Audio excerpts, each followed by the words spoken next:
এই ধরনের দশমিকের গুণগুলো কিভাবে সহজে করব তোমরা দেখো।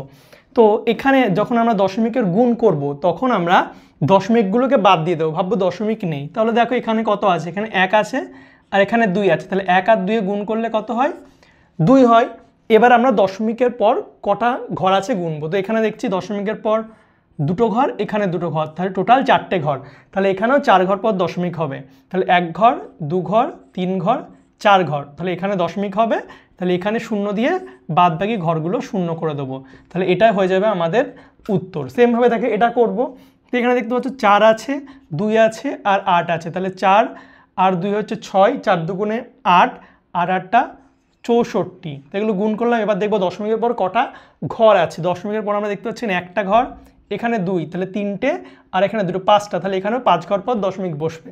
তাহলে 1 2 3 4 5, অর্থাৎ এখানে দশমিকটা বসবে এবং বাদ বাকিগুলো সব শূন্য করে দেবো, অর্থাৎ এটাই হয়ে যাবে আমাদের উত্তর। সেমভাবে এটার উত্তর কত হবে তোমরা কমেন্ট করে জানাবে। আর এমন ভিডিও যদি তোমাদের ভালো লাগে তোমরা অবশ্যই আমার চ্যানেলটিকে সাবস্ক্রাইব করবে, ফেসবুকে দেখলে ফলো করবে আর বন্ধুদের সঙ্গে ভিডিওটি শেয়ার করবে। চলো বাই, দেখা হবে তোমাদের সঙ্গে পরের একটা ভিডিওতে।